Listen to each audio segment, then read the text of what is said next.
if you label the news, the fake, quote unquote, fake news as anything with a bias, then everything is fake news because everything is going to have some sort of bias. These news outlets they have a product, and they're just trying to give the consumers the product that they're asking for because that's how they make money. So Yep. hold up a mirror to society, and that's kind of why the news is the way it is. If you want the accurate news, you can't make it a profit motive because they're going to prey on the worst instincts of the public.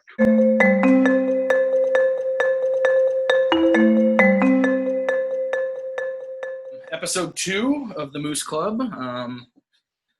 First one went well, I thought. It was fun. So hopefully we can just kind of build off that. And tonight, I think we're going to talk about the current, the American media landscape, kind of its process in U.S. politics, what that process should be, kind of what it is, its downfalls, all that sort of thing. And then, of course, as always, we'll finish with our favorite quotes of the week from the Trump administration.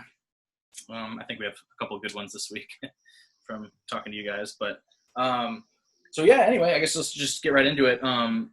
Joe, I know you this is something you're kind of feel passionately about, but just kind of what's your overall feeling on like politics and how it pertains, or the U.S. media and how it pertains to politics, and whether it's like on the mark or missing the mark, or what do you think?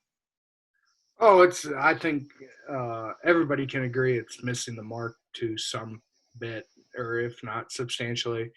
We're going to talk about, in this episode about why we think it's missing the mark, but for sure, I think it's missing the mark. It's, misrepresenting, a lot of the stances and sensationalizing the stances. So, yeah, it's missing its mark, for better or for worse, or for the reasons why we'll talk about. But yeah, I agree. It is missing the mark.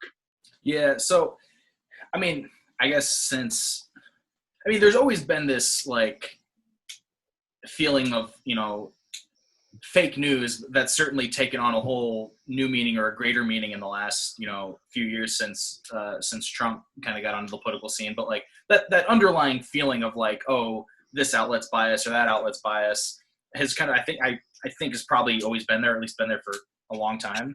But the degree to which there is fake news, or the degree to which certain outlets are biased, I think is up for debate. I don't think it's all a matter of perspective too, I guess, depending on who you ask and what their, particular leanings are politically. But Bork, I know you voiced some kind of displeasure with the media, being a big Bernie guy, and some of the way some of his stuff has been covered. Like, what's kind of your opinion on the media as a whole covering U.S. politics?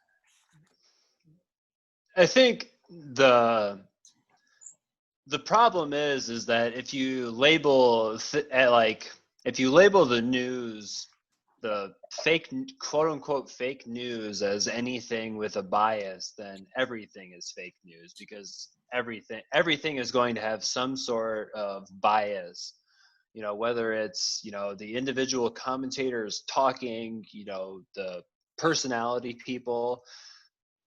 You have to have as a person watching and consuming any sort of media, you have to have that understanding that there's going to be certain kind of biases that they, like, the people themselves reporting on the news them know about, or they are unconsciously assuming in sort of the debate kind of the realm of things that go on in the debate. But the problem with, yes, I do have issues with the news, but the problems, my issues with the news don't. It's interesting to see someone like Donald Trump complaining about the fake news when at least in sort of the way that the media operates, he has only benefited from that. And he has always used that to his advantage, and that's what I would think he would probably say is his strength and his the way that he manipulates the media and has turned them into like a heel essentially to go and riff against the, whatever the media reports is bad. And that's almost a different issue, like just outright condemnation of the media, which the media should exist and it should report in the best way that it can on the doings of the government. But at the same time, you do have to ask the question sometimes, how clean is the filter from, pure news information from that to the media, through the media lens to us? And that I do have some problems with, and I think we can go into that more.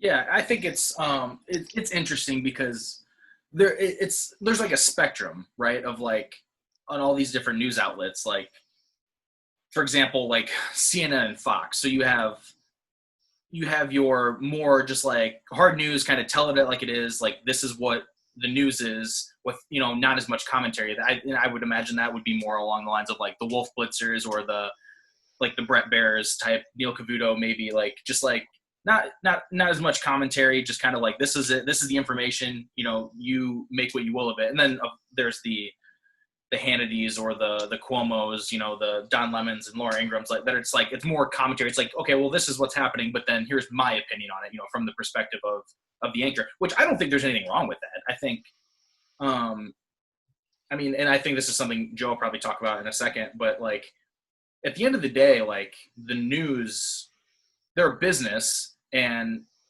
it's not like it was, 50 years ago, 60 years ago, when it was like paid for with, taxpayer money. But also, I think there's some responsibility that is on the viewer to also like be able to like not just blindly take in the information, and there has to be some form of like thinking about what you're processing, the information that you're taking in, and thinking about it a little bit and digesting it, and then kind of coming to a rational conclusion on what that means.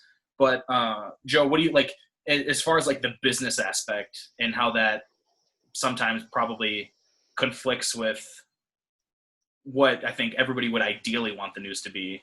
What do you think? Yeah, I mean, there's no surprise. Like you were talking about, like opinion shows and actual news shows. Like there's no coincidence that like Cuomo and Hannity are on at the same time slot, correct? Right. Yeah, the exact same time slot. Like in prime time, like there's a reason for that. It's because people like the news they want to hear. And like Kyle was saying, these businesses are ran by big corporations like Ted Turner, or I don't know if he still owns CNN. I'm imagining he does, but like these are really rich businessmen. They're not Walter Cronkite. They're not, well, for a lack of a better use, Brian Williams. He's been kind of defamed, but like they're not these news journalists. They're people that are in here to make money. And like right now in American public, like those people are not revered. They're not. And like people like Chris Wallace, trying to think of an example. Oh, yeah. I don't know how I forgot about Chris Wallace.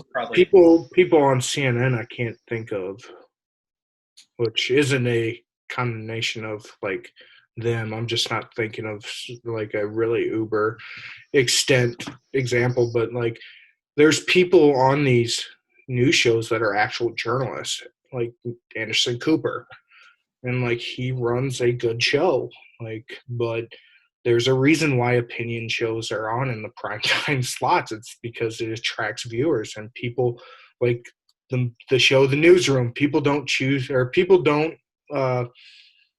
hear facts anymore. They choose their facts, and like it comes from their TV shows that are opinionated and not showing you like Walter Cronkite did, like, hey, this is the news, this is what's happening, and here are other people's reaction, not just mine and my industry's reaction. So yes, there's no coincidence that those people are on the same time slot.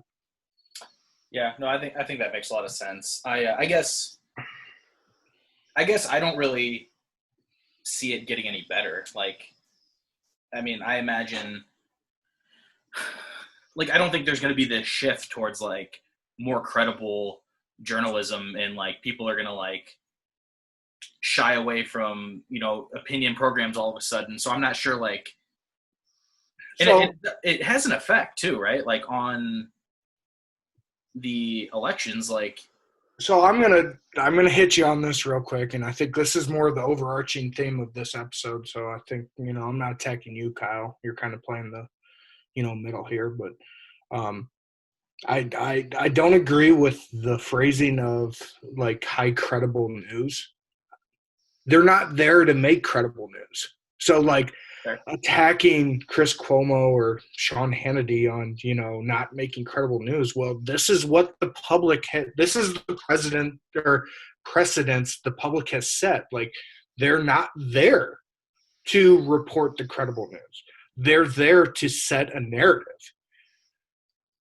Right. So like attacking the person, even though like yes, I don't like Sean Hannity, I really don't like Chris Cuomo, but like attacking the narrative or attacking the person for doing their job, which is to set the narrative and not to report the accurate news. Like, yes, like so basically, no, I think that makes a lot of sense. Basically, that these news outlets they have a product, and they're just trying to give the consumers the product that they're asking for, because that's how they make money. So yep, it's kind of I think you kind of mentioned this before, like hold up a mirror to society, and that's kind of why the news is the way it is. Like, well, yeah, I mean, like people are complaining about these riots and like the protests, and why are they not showing the peaceful protests? Well, honestly, look in the mirror. Do you want to see a fire, or do you want to see people marching down a street?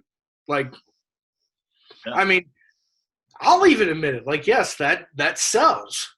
And oh yeah, what really the problem isn't like attacking.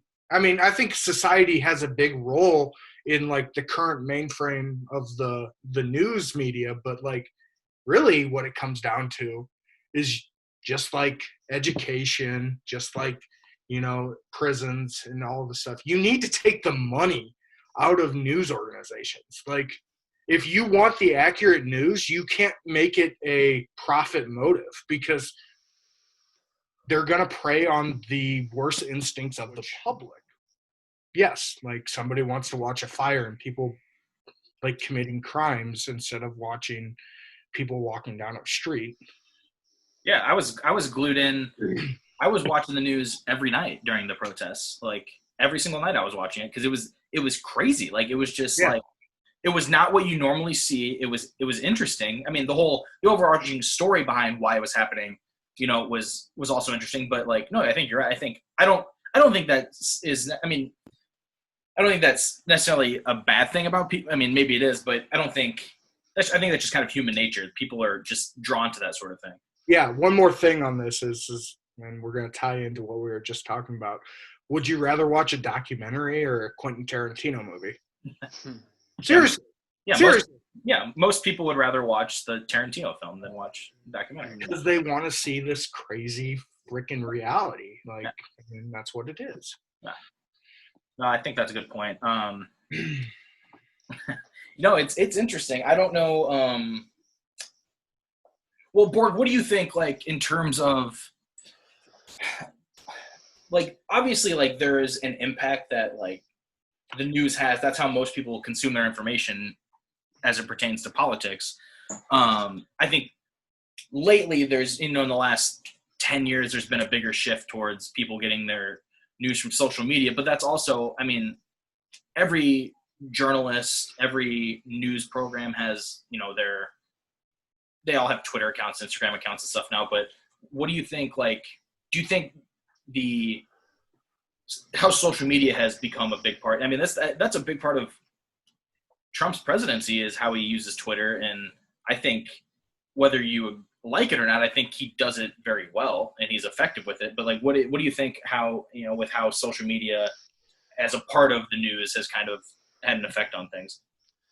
Yeah, I mean, just you take it back to a simpler time when everybody kind of at least had the same range or at least base set of facts or reporting sources to operate off of, whether it was, the newspaper or, like the 4 television stations that were on at that time. And then all of a sudden the internet comes along and you have a million more possibilities of finding out information, some good, some bad.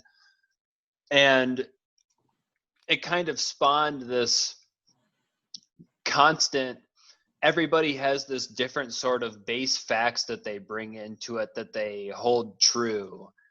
And it's really tough to conduct public dialogue for, just among normal citizens, let alone trying to do politics at the same time, as this is going on. So it seems that, like, as this is happening, you have kind of a centrifugal spinning force that people are now able to reinforce those base beliefs that they have in, the online communities that they find on whatever website, or if it's, they're more in the mainstream on TV, that they're able to connect with other people. And it's there's just very little crossover between any sort of, where can the compromises be had with the other side? If that is the, the basis of what we're operating off of, then where is that reflected in the media? Like where do I go in the media to see people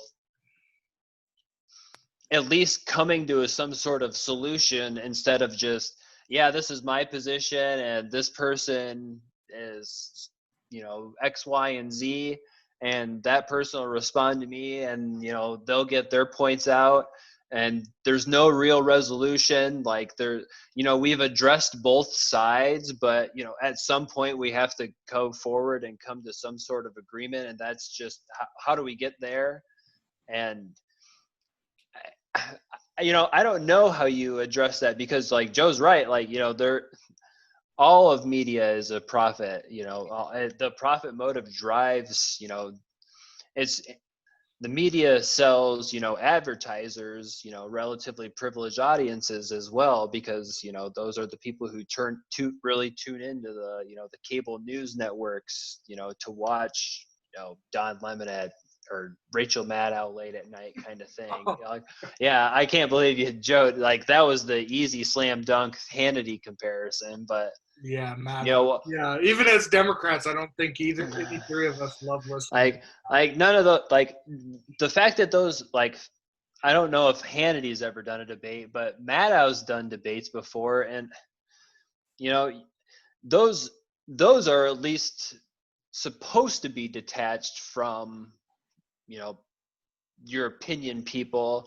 And if you have your opinion person on there, like, you can't have those people sit in both roles. And at one time I'm a reporter, and like, just keep it to one thing or the other. Don't try and pass this debate that you're really jacked about getting reviews, like, eyeballs for watching it. You put on your most interesting people. No, you would put on your most boring people that are going to ask the plainest questions, that are going to get us information.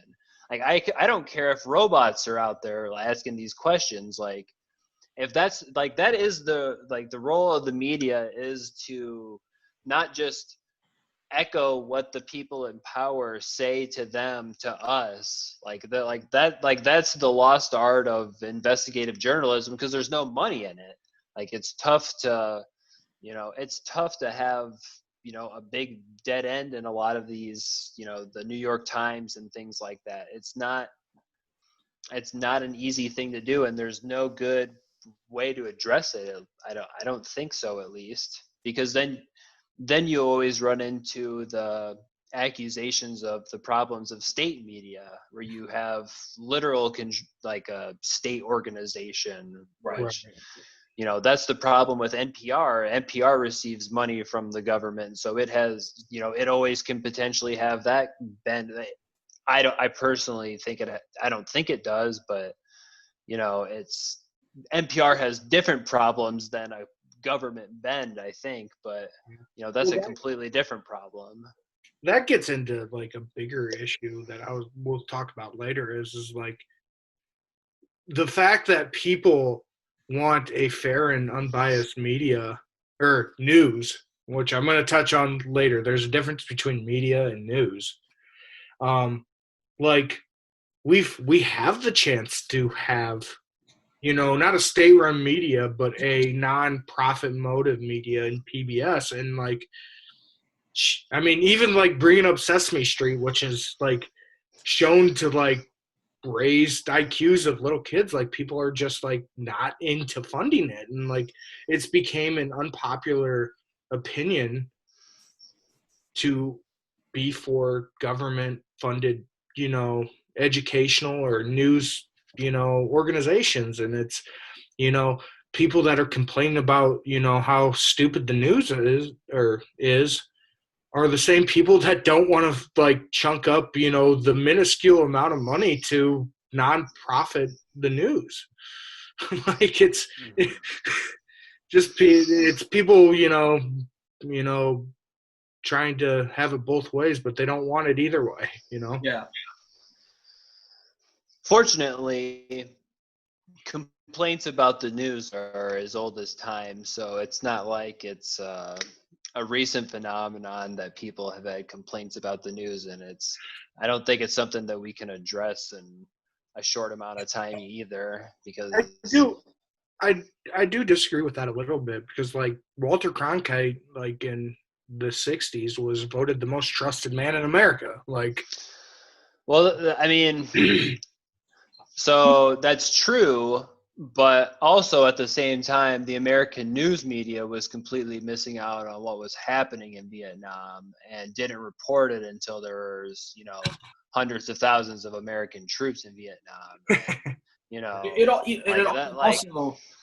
It also wasn't as easy to verify what Walter Cronkite was telling you either. You know what I mean? Like now, like somebody says something on TV, and we have the internet now, and it's pretty easy for us to find out whether or not they're not saying that Walter Cronkite wasn't like I'm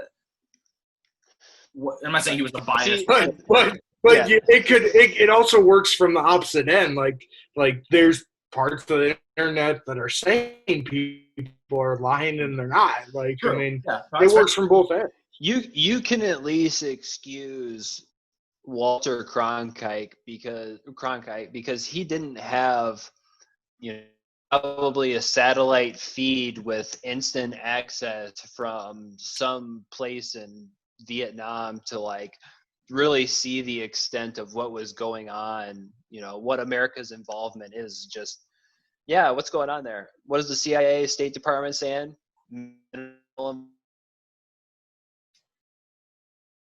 That's fair. I mean, and it's like, you can say that was covert operations, but it wouldn't have taken too crazy of an investigative journalist to just like to figure out like how involved we were with like the South Vietnam Army and like that. I mean, that's just one unfortunate. That is interesting that he was the most trusted man at that time, and when those people started turning against the war, much to their credit, obviously it was a bit too late.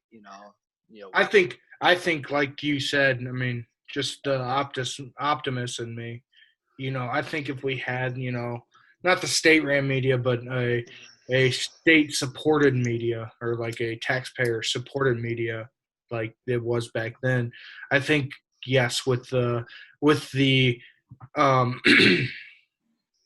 supporting agents around, like helping Cronkite do his own investigations with, like the internet and better communications. I think these problems in Vietnam that you're talking about maybe were just a problem of the lack of resources he had, instead of just like him being a state agent, which I'm not saying you're saying, but Right. And see, I'm not even saying that he's a state agent. yeah, no, and I'm that's saying, what I'm saying. Is I don't think you are, but No. I'm just saying that I think a lot of the people that were on TV at that time were very comfortable with just reporting what they were being told yeah. at that time and not digging into it further. Now, you can say that that's what I'm kind of saying. Like, it's understandable to be like, yeah, it's tough. It's just tough. How do you get someone to South Vietnam? It's a war zone. Like, there's actively kind of a civil war between North and South going on right now. I can understand that, but you're a news organization. Like, if someone's got to have someone on the ground there, like, you cannot be taking the word of a government official, essentially, like, of what's going on the ground there and reporting back. Like, that's where I think that's the media definitely blurs that line between how they get access to some stories and how they proceed to frame some of those stories through the media. That I definitely think and that is to a negative of having objective media. And like that, you would expect something like that to happen, because being in gets you access and gets you scoops, which gets your news organization clicks, which is why you're in the senior position that you are, because you know what the good things are to report, and how to frame things in certain ways. Like, so let me ask you this then. Obviously we know that Facebook, Twitter, they aren't news organizations, but those platforms are used very much so to get news out and to get information out. And obviously with that comes like this huge propagation of just like of actual fake news, things that are just false, which this is another discussion for another day, but which we know was used by a foreign power in Russia to have an influence on the election. So with that in mind, what do you think the role of Facebook and Twitter are in that process? And this has kind of been in the news fairly recently, with Twitter taking a stance to put warnings on even the president's, a few of the president's tweets, and Mark Zuckerberg coming out for Facebook saying, I don't think we should be doing that. I don't think it's a limit on free speech. Or I'm not exactly sure what he said, but like, what do you think the role of those companies should be moving forward with how news is shared on those platforms? Do you want me to start, Joe, or do you want to take it? Yeah, I kind of have some to say. Go for it. Yeah, go for it.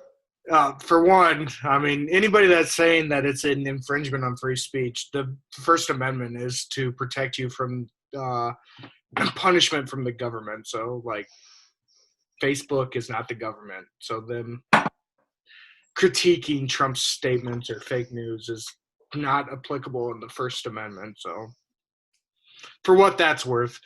But I think, like, an important distinction to this whole argument is understanding what's media and what's news. Like, social media is media. Like, everybody has access. Everybody has an opinion. And, like, the media, CNN, MSNBC, Fox, they're correctly, or most of them are correctly labeled as the media. But anytime you add the profit motive, it becomes media. But the news is the news. Like, there isn't an open-ending thing or it shouldn't be open-ended there. Like, you are reporting what is going on. And then when you add your opinion, when you add the profit motive, that's when it becomes media.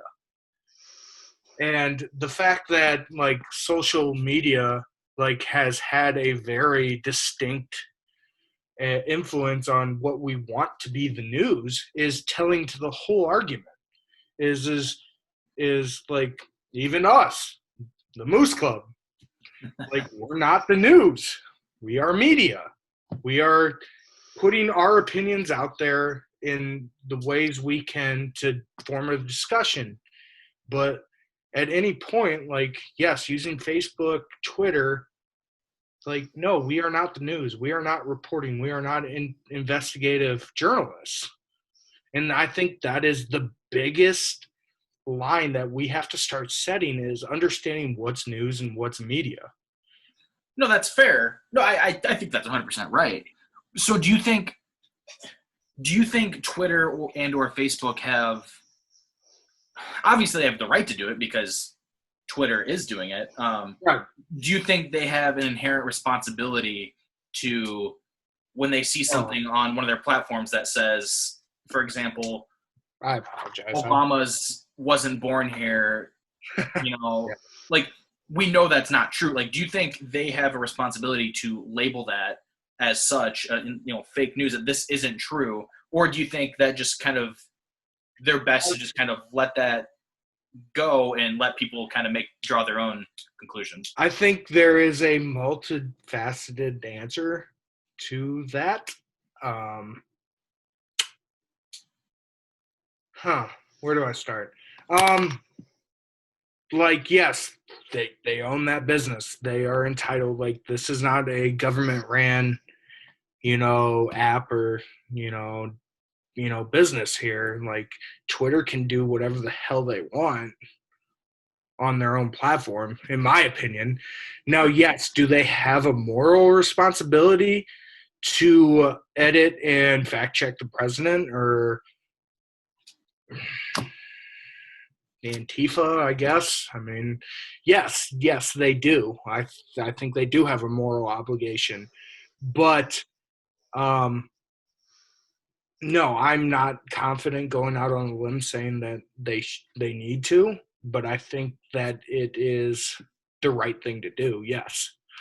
Because a president and his vast influence he has on people, whether it's Obama or Trump, like, not fact checking to the littlest extent, but like, if they're downright lying and saying stuff that is purposely inflammatory, yes, they do have the right and the moral responsibility to edit that. Yes. Yeah. Well, and that's the other thing too, is like, a lot of these things aren't, a lot of the issue, with public policy and, and political debate, like, a lot of it's not black and white where there's a clear answer and a wrong answer. A lot of it is, it's up for interpretation and, what, based on somebody's perspective of what they think is the right approach to, to a certain problem or whatnot. So I guess one of the problems that people raise is, okay, if they're going to start fact checking and deciding what's fake and what's not, like, isn't there the possibility that is going to be done through a particular political lens? And I think that's a fair concern. The other issue that I think people don't realize, while I agree they have a moral obligation to try and stem that as much as they can, is just the sheer volume that, like, on these platforms that gets posted every day. Like, you have to have, like, there has to be people that fact check that, right? Like, it's like that would be an extremely huge undertaking to, I get it. Like, okay, the president, that's different. Like, obviously he has a reach far more than the average person. So it probably makes sense to maybe worry about what he's saying, or Nancy Pelosi, or whoever, other people that have, a large influence. But yeah, I don't know if it's interesting to see the different approaches from both Twitter and Facebook and how they're going about handling it, especially coming up to the election.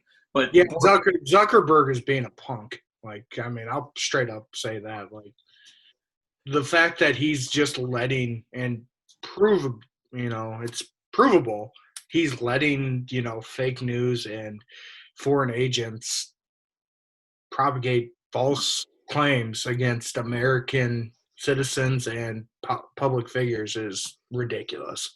Yeah, I mean, Facebook had the whole issue with Cambridge Analytica in the 2016 election, and how, I mean, it's kind of old news, I guess, at this point, even though it probably shouldn't be. But Bork, what do you think? Like, Do you see? I mean, the way I envision it, I think people are gonna. Maybe we're already at this point, but I think we're gonna, if not already there, we're gonna arrive at the point where people consume the majority of their information through social media, as opposed to going to CNN.com or Fox News. What do you think just on their role and everything? So I think if we were to allow like Facebook and Twitter to allow and like just exist in the current state that they are in, I don't think that we should any regulation that they do should be on their own doing. Right. Whatever they decide to do is fine. If the US,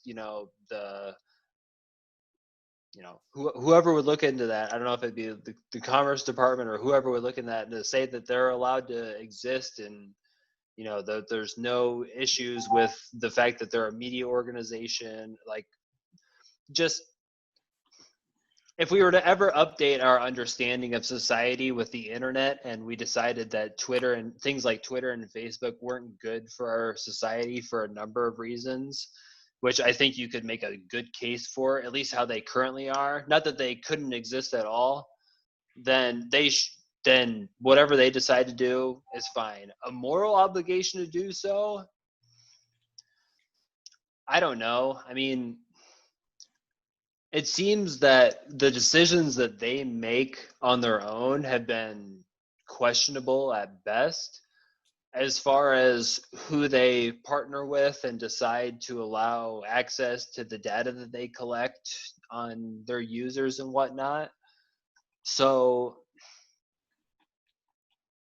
it's tough for me to say that they shouldn't be regulated at all, because the ramifications of that aren't great either. But to say that Facebook should implement some sort of task force to fact check the content on their website, they wouldn't be able to do that, I don't think, just from the sheer amount of just everything that's on the website. Billions of people use that platform every day. Right. Yeah. Like, how do you police that? Like, how do you program bot software to, get rid of the bad stuff? It doesn't sound something that's easy to do. So, and you're right. A lot of people do get their news from that, and that can be good, because access to a lot of different news sources is good, because you can kind of build a more clear picture, if that's how you kind of consume news, or at least you should consume news, to not just trust one source, if right. But that's a completely different question. I don't know exactly. Like, if you were to eliminate just sharing content, and you just post stuff, and private groups are just invite only, and you can only see content that you elect to see, then you just have to hope that people are smart enough to only click on the good stuff. Like, people are going to go to whatever they want to go to if they're looking for it hard enough. Can't do anything about that. But at the very least, you can minimize all the nonsense they see, from outside, people they know, groups that they elect to go see. We're talking about how we make these things better as long as we're existing. Obviously right now, because you guys are right, governments are utilizing these platforms to, distribute misinformation. Not to say our government probably does the same shit. It's a problem both ways, but we still need to address it. And what is the best way to address it? it's not an easy thing. I don't know if anybody has a good answer to it at this point, unfortunately, which, is a real shame because I feel like we're decently far into this internet age, and this is a Right. conversation that should have been had a long time ago. Yeah. Not here where we have no power to make any changes right now. Like, Right. so someone infinitely smarter and with more power should have had this conversation, a long time ago before it came down to, a 2016 election or, whatever it is. Yeah, I think it like, as I kind of mentioned, how both of those, the two big platforms, Instagram or Twitter and Facebook, how they have different approaches. From my understanding, Twitter doesn't allow any political advertising. They don't take money. Facebook does, and I know this because I looked into what I would have to do to if we wanted, these videos to reach a larger audience. And I mean, granted, they do have to like confirm your identity and stuff like confirm that you are who you are before you're able to do that, which seems like a good thing. But yeah, no, I think it's interesting. Joe, do you have any other final thoughts on just on this before we move on? Yeah, no, not any final thoughts, but I'm just going to say, if you're going to get your opinionated news from Facebook and Twitter, do it from the Moose Club. The Moose Club, there you go. Yeah, I like it. And then I guess the last question, just real quick, what do you think is the biggest thing that we can do to just kind of change / improve the American media? Go ahead, Joe. Profit motive. Just eliminate commercials pay out CNN for how many viewers they get. So the more popularity in the capitalist system of these businesses, like the more popular these shows are and the more viewers they have equals more opinions, less news. Yeah, that's fair. Bork, what do you think? Yeah, I would say something similar along those lines is that most news corporations are smaller portions of even bigger, corporations. So these exist as just minor revenue streams to some of these corporations. So nothing to be said about what being owned by something like General Electric would do to your views on certain issues, or just for example, like you can imagine what kind of issues and the leverage and what you would deem fit to cover in certain instances versus not so much in others is very much in line with that profit motive in news media, and one of the big reasons why it is such the news media spent a long time trying to convince people to stay inside for a public pandemic, and they couldn't do it. That's a pretty big indictment of the news media, or at least how much people trust it right now, and that's got to change. Fortunately, this pandemic wasn't as bad as it could have been, and that's it's still not over. We don't know how bad it is yet, but it could be a lot worse. And the fact that we need minor restrictions being passed down through the media and people don't believe it just because it's coming from them is right. An unfortunate trend and kind of disturbing direction to see things going in. Yeah, I think the biggest, easiest, quickest way to make a positive change is probably the most unrealistic. And I think that just falls on us consumers of news to just be more discerning of what it is we are looking to when we're looking for information. I mean, I think that would, if people just were more discerning in what they were consuming, I think that would have a big impact, but I don't think that's very likely. Yeah, so I guess let's dive in here with anybody in particular want to go first with their favorite with their quote of the week. Otherwise, I can't. I'll go first. I kind of like mine. I kind of got a kick out of it. It's not anything great, but it's another Trump tweet that he tweeted yesterday morning. Yeah, it was yesterday morning. So I guess that would have meant. Yeah, so the NASDAQ hit like an all-time high yesterday. And his Trump's tweet was, NASDAQ hits all-time high in all caps. And then he goes on to say, tremendous progress being made, way ahead of schedule, USA, exclamation point. The thing that I found so humorous about that is that the NASDAQ closed 5% down today. So, like, I mean, yeah, it was, good. It was hot. It was, it was up yesterday, but, like, it's so, like, it's very much like prisoner of the moment, like, with, like, there's a reason why presidents don't, like, hitch their wagons to the stock market, because, like, they do crazy things. And You can't control them. no, exactly. And not only can that control them, but as you saw with Trump during the coronavirus briefings,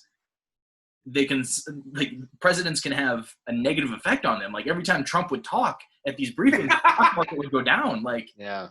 Every time he talked, people were like, "Oh, screw this." Yeah, it was bad. It was so bad. But that kind of cracked me up. All-time high, and then down 5% the next day.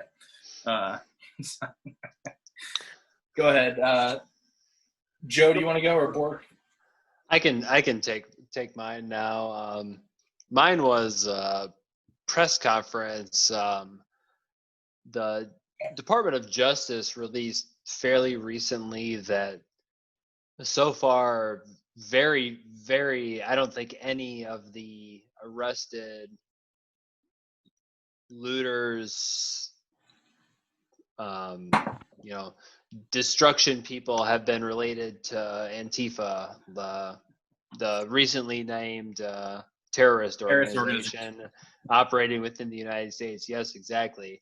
And where this ties in is, little did we know that the 75-year-old man pushed over by the police was an Antifa agent, or so we thought, until this DOJ report came out. So, in the press briefing after the day after this came out, or maybe the afternoon after, I can't remember the exact timeline.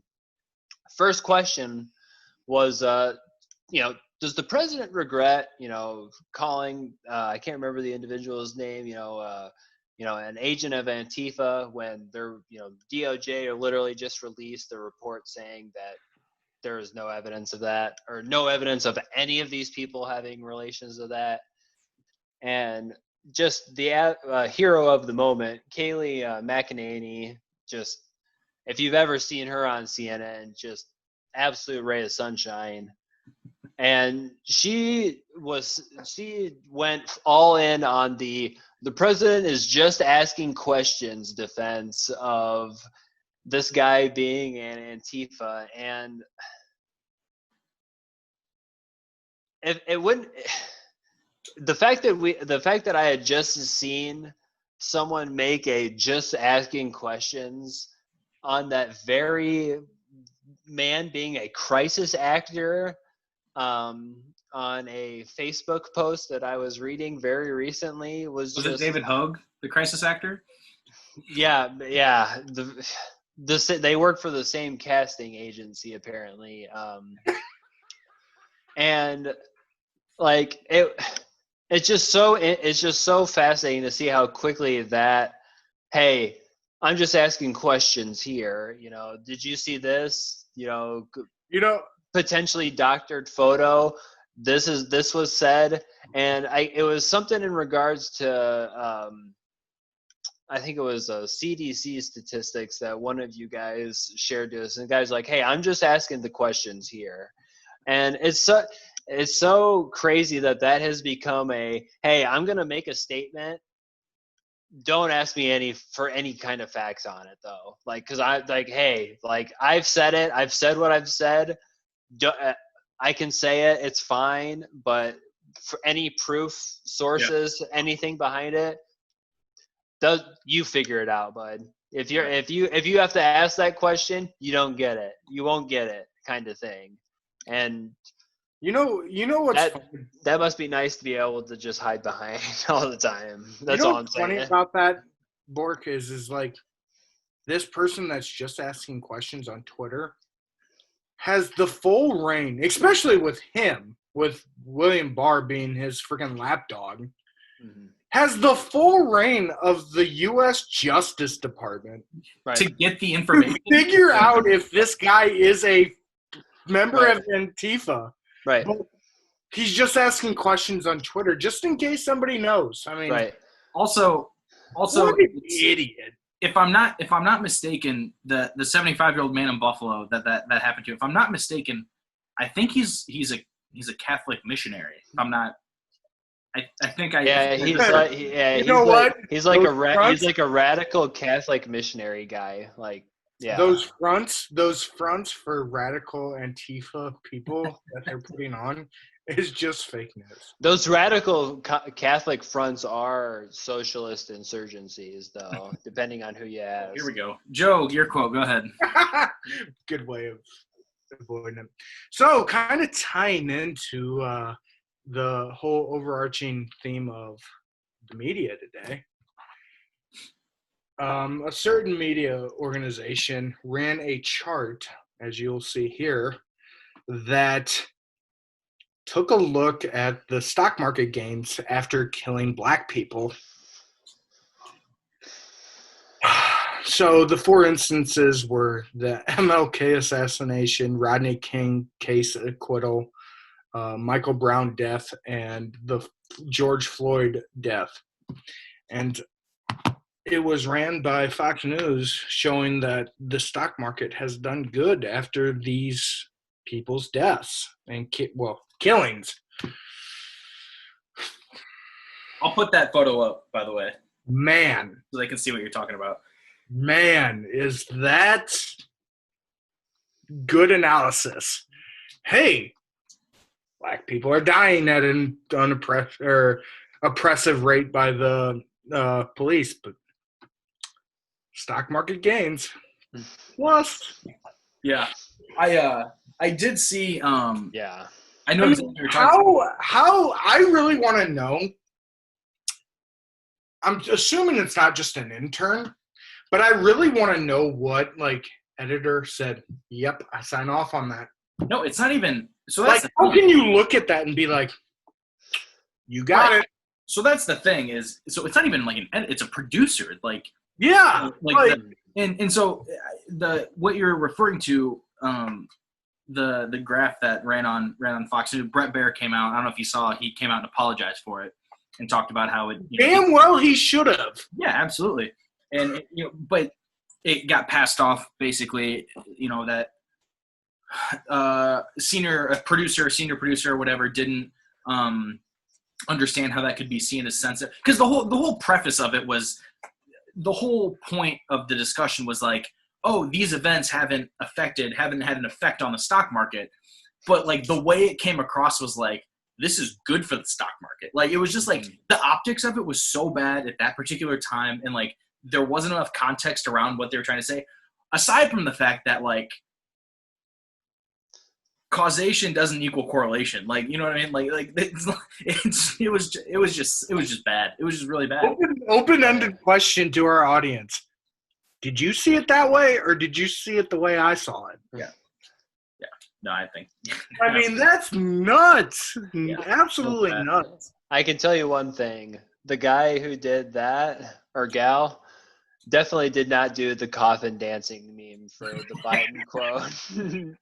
Definitely did not do that for the Trump. Maybe that's the problem. That's the problem. The person at Fox that normally does it, the Trump campaign just nabbed him up right there and is doing content for them. So they got a new person doing it there. It's like stock market and racial killings. I don't know. Yeah, run it. I don't just see what happens. By the way, I think our quotes were so good that we turned a blind eye to the fact that the president referred to the people keeping him safe as the SS today, which I saw that tweet. is incredible. Yeah. And then no more than an hour later says, if you talking about statues getting tore down, says if you tear down history, or something to the effect of if you tear down history, you're bound to repeat it. But an hour after he called oh my God, he doesn't know history. He's also holding his first rally post-Corona, even though we're still in the middle of Corona. He's holding his first rally in Tulsa, the site of one of the greatest atrocities against Black people on June 19th. You know, there's a whole lot to unpack there, but it's just crazy. Yeah, there was a lot of good material to pick from this week for sure. He's incredible. I am a. It's gonna be boring when he loses. It's gonna be boring. Oh my God! Could you imagine? Like, people are talking about Biden being in like his basement.